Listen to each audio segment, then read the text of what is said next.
Então fui eu, dentro de mim, coroado imperador. Livro do Desassossego, por Fernando Pessoa. Dê um like se você gosta deste canal, comente, compartilhe e se inscreva. Se quiser contribuir, veja como na descrição do vídeo. Obrigada!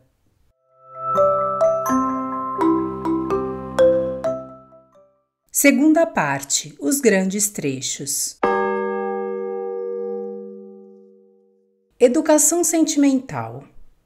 Para quem faz do sonho a vida e da cultura em estufa das suas sensações uma religião e uma política, para esse, o primeiro passo, o que acusa na alma que ele deu o primeiro passo, é o sentir as coisas mínimas extraordinária e desmedidamente.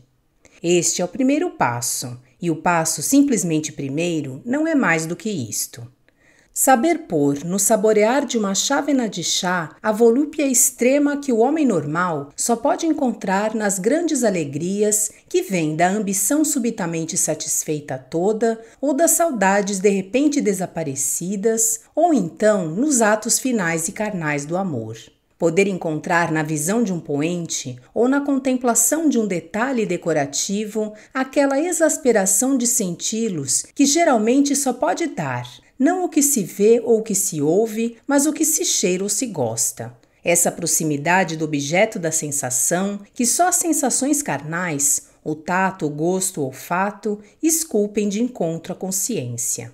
Poder tornar a visão interior o ouvido do sonho, todos os sentidos supostos e do suposto, recebedores e tangíveis como sentidos virados para o externo. Escolho estas, e as análogas suponham-se, dentre as sensações que o cultor de sentir se logra, educado já, espasmar, para que deem uma noção concreta e próxima do que busco dizer. O chegar, porém, a este grau de sensação acarreta ao amador de sensações o correspondente peso ou gravame físico de que correspondentemente sente, com idêntico exaspero consciente, o que de doloroso impinge do exterior, e por vezes do interior também, sobre o seu momento de atenção. É quando assim constata que sentir excessivamente, se por vezes é gozar em excesso, é outra sofrer com prolixidade, e porque o constata que o sonhador é levado a dar o segundo passo na sua ascensão para si próprio. Ponho de parte o passo que ele poderá ou não dar, e que consoante ele o possa ou não dar, determinará tal ou tal outra atitude, jeito de marcha, nos passos que vai dando, segundo possa ou não isolar-se por completo da vida real. Se é rico ou não, redunda nisso.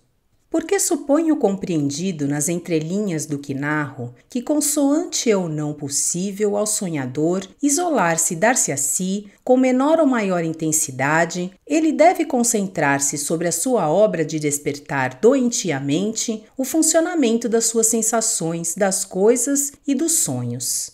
Quem tem de viver entre os homens ativamente e encontrando-os, e é realmente possível reduzir ao mínimo a intimidade que se tem de ter com eles, a intimidade e não o mero contato com gente é que é o prejudicador. Terá de fazer zelar toda a sua superfície de convivência para que todo gesto fraternal e social feito a ele escorregue e não entre ou não se imprima. Parece muito isto, mas é pouco.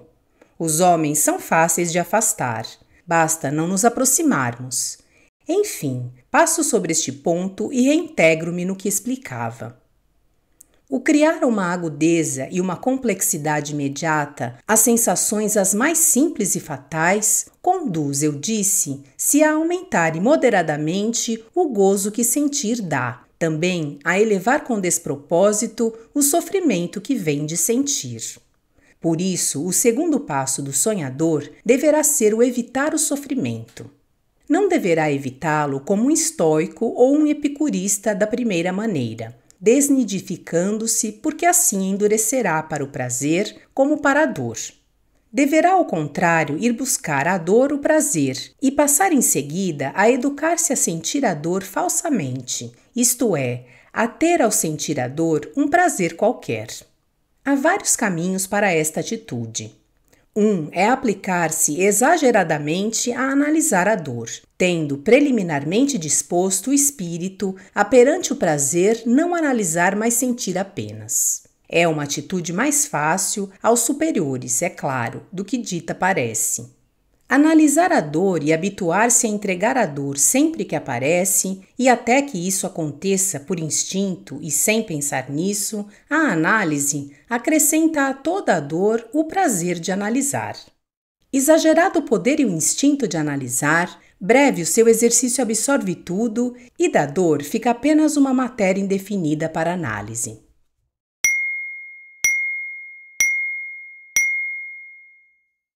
Outro método mais sutil e mais difícil é habituar-se a encarnar a dor numa determinada figura ideal.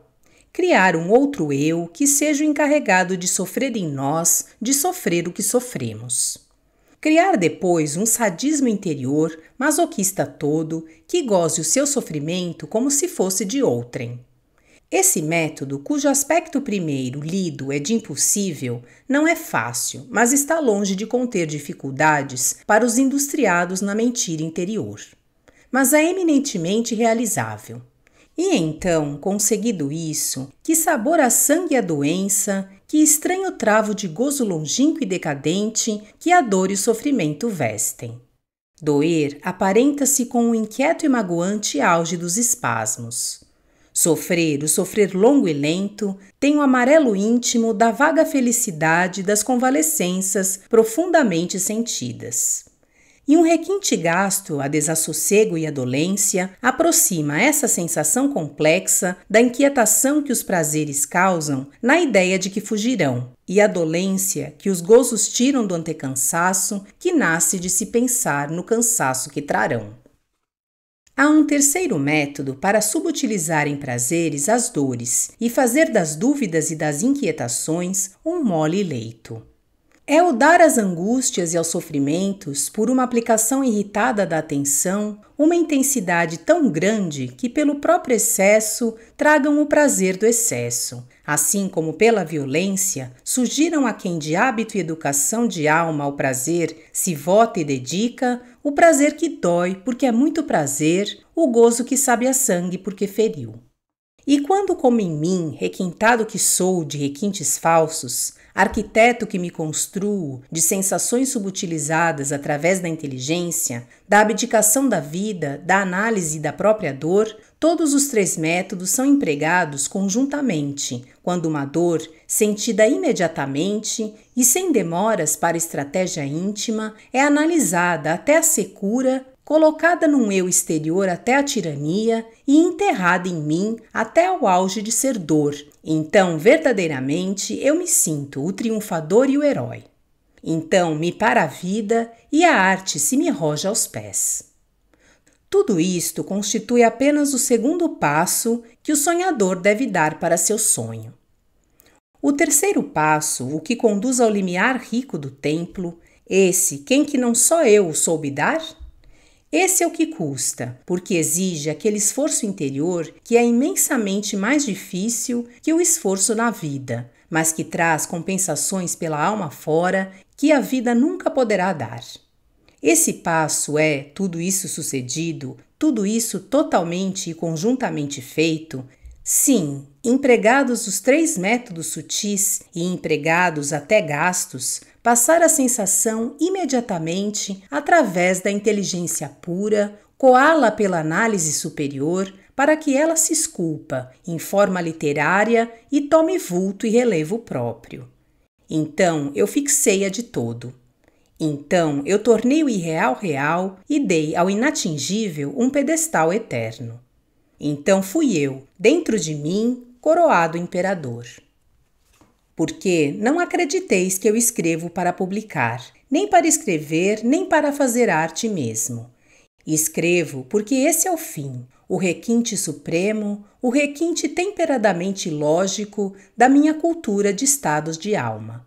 Se pego numa sensação minha e a desfio até poder com ela tecer-lhe a realidade interior, a que eu chamo ou a floresta do alinhamento ou a viagem nunca feita, acreditai que o faço não para que a prosa soe lúcida e trêmula, ou mesmo para que eu goze com a prosa. Ainda que mais isso quero, mais esse requinte final junto, como um cair belo de pano sobre os meus cenários sonhados.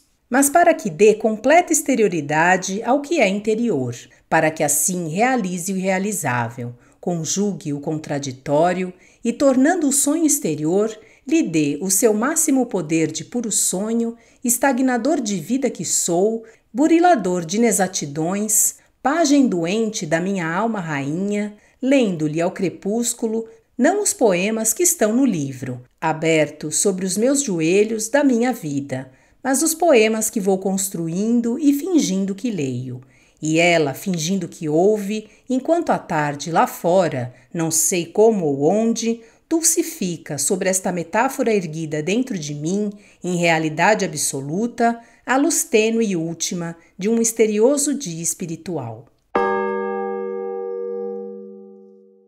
Desejo que tenham gostado. Obrigada e até a próxima!